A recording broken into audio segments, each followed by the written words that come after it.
शहरामध्ये लोक आले की त्यांना राहायला जागा मिळत नाही, मग अतिक्रमण होतात, झोपडपट्ट्या तयार होतात, ज्याला बिचाराला जिथे जागा मिळेल तो तिथे बसतो, पिण्याच्या पाण्याचे प्रश्न निर्माण होतात, घनकचऱ्याच्या व्यवस्थापनाचे प्रश्न निर्माण होतात, पर्यावरणाचे प्रश्न निर्माण होतात।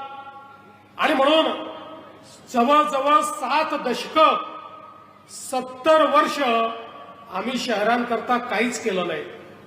पण या देशामध्ये माननीय नरेंद्र मोदीजींचं सरकार आल्यानंतर मोदीजींनी सांगितलं, शहरीकरणाला अभिशाप समजू नका, शहरीकरणाला संधी समजा, शहरीकरण थांबणार नाहीये।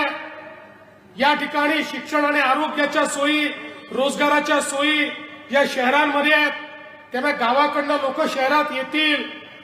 शहरांमध्ये व्यवस्था उभ्या करा, येणाऱ्या लोकांकरता, गरिबांकरता, मध्यमवर्गीयांकरता त्या ठिकाणी सुखसोयी तयार करा।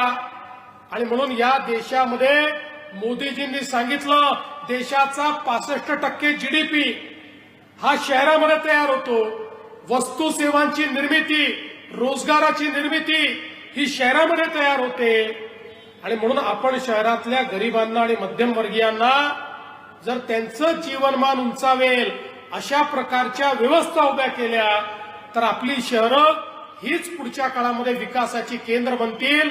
आणि म्हणून पहिल्यांदा माननीय मोदीजींनी देशामध्ये शहराच्या विकासाकरता योजना उभ्या केल्या। मग त्या ठिकाणी खऱ्या अर्थानं स्मार्ट सिटीची योजना असेल, अमृत शहरांची योजना असेल, प्रधानमंत्री आवास योजना शहरी असेल, स्वच्छ भारत योजना शहरी असेल, अशा वेगवेगळ्या योजनांच्या माध्यमातून मोदीजींनी मोठ्या प्रमाणात शहरांना पैसे देणं सुरू केलं। लाखो कोटी रुपये आता शहरांकरता या ठिकाणी उपलब्ध व्हायला लागले।